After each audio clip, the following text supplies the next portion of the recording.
Deadpool?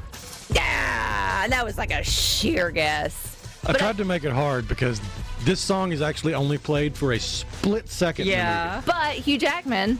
And so I was like, okay. And then Tanya's like, I know it. And so I was like, I'm going to go for it. And you didn't do it last week, so I figured that was it. So Well, and I saw that song on the soundtrack list, so I was so excited because I couldn't wait to see what they were going to do with it. And then, it wound up being a 2-second snippet on the radio when they Getting smashed into the radio. The Odyssey.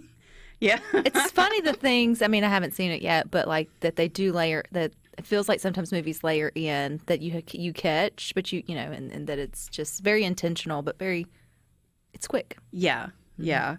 So, Deadpool. Is it still doing well? It's still doing amazingly well. $211 million. That's just domestically. So, wow. And it's only been one weekend, right? Because it was last weekend.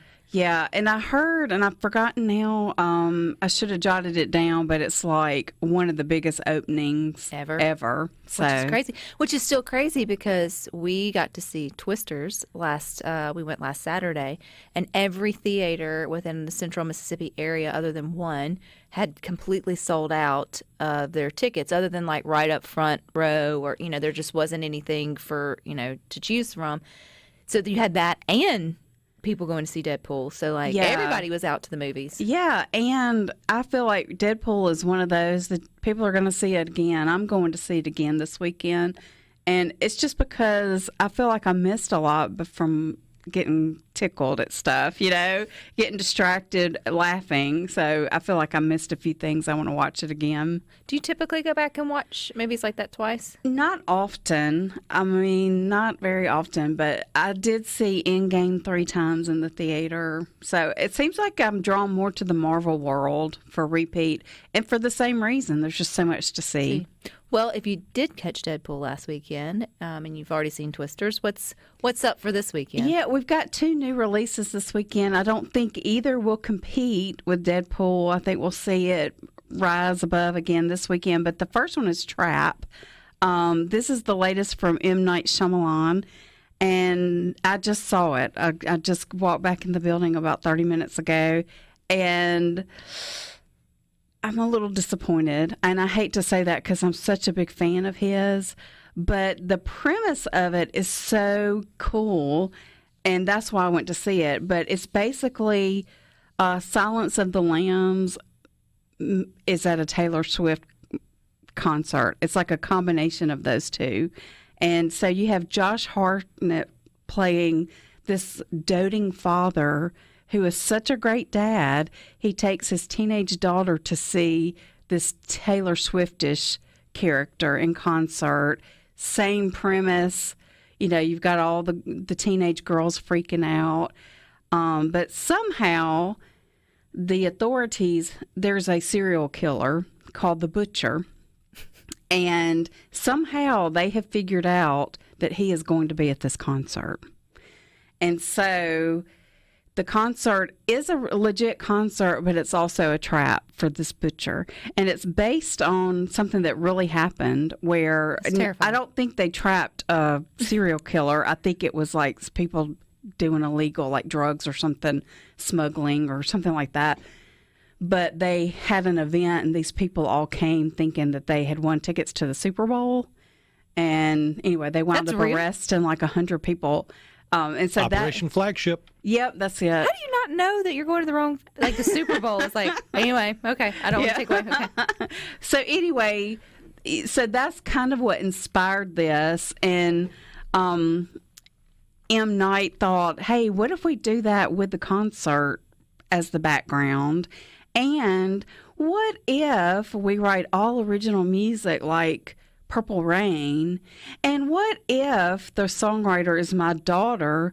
And what if she plays that person? So the singer, her name is Lady something, not Lady Shade, but Lady something. And she is played by Knight's real life daughter. And she's beautiful and the music's not bad. I mean, it's a good idea, but I felt like the more this movie went on, I thought, okay, this is an excuse for him to launch his daughter's music career. I mean, that's kind of how I felt. Yeah. So when you back up and you think about The Sixth Sense, I mean, that is a brilliant movie, and he is a brilliant filmmaker. But this one, the idea of it's really great, but it just had so many ridiculous plot elements to it that wouldn't. Yeah, it just didn't make sense.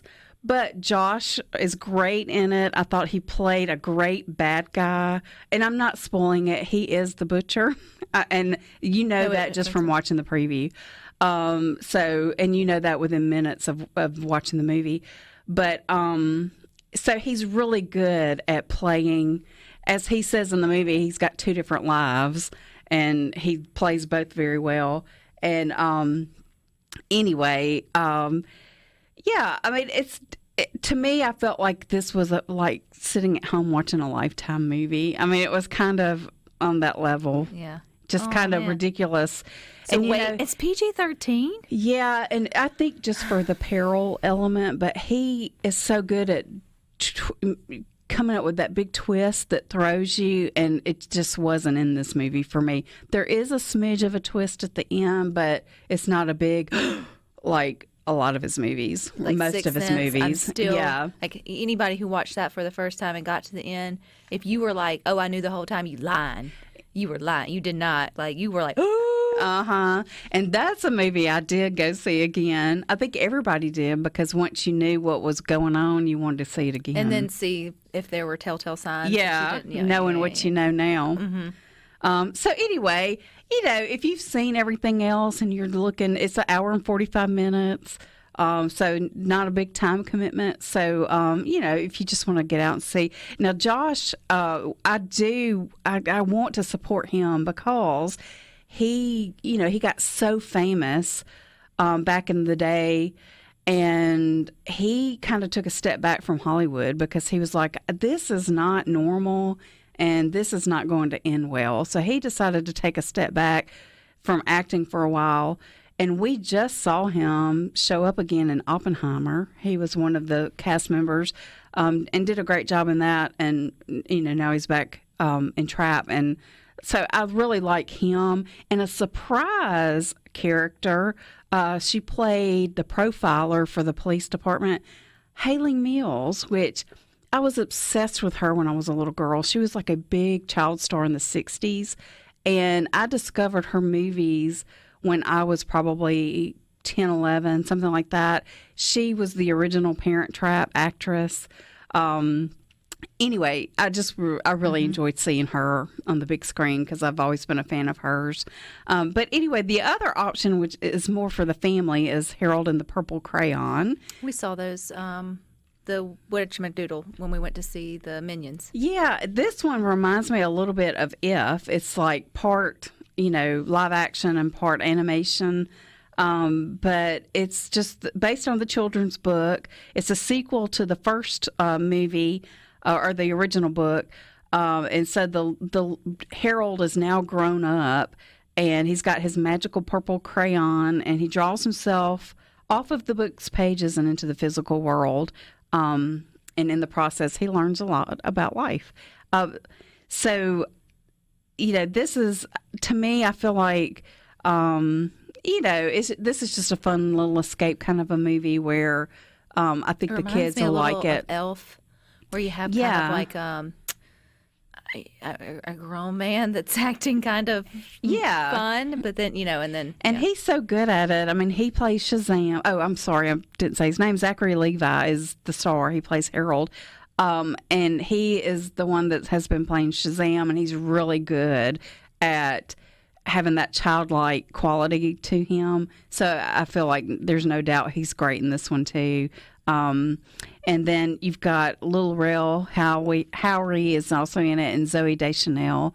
She is I feel like there's always a token single mom close by, and the guy bonds with the child, and so the mom kind of gets in one of those. It's probably, the plots kind of tells itself. Yeah. Anyway. But anyway, and he is another one. Zachary Levi is another actor that I just kind of always root for because he's just such a good guy. And I don't understand why he's not a bigger star than he is because he's so good in everything he does. So that's what we've got for this weekend. And then next week, we've got It Ends With Us, which is the new Blake Lively. I see folks going crazy for that already. Yeah, It's a book. It was a book, right? It was a big book, and like everywhere I go, it's prominently displayed. So, I mean, it's a bestseller. Will you go see that one? I will go see it, and I can't wait to see how it does up against her husband, Deadpool. Yeah. And she's actually in Deadpool, too. She has a little cameo. So it'll be interesting to see if she can catch up to him next week. I'm going to say no. But maybe at least he'll be, maybe if it's a respectable, you know. 'Cause Yeah. That's a big call. That's a big thing to sort of do. But, all righty. Thank you, Tanya, for your time. You guys stick with this.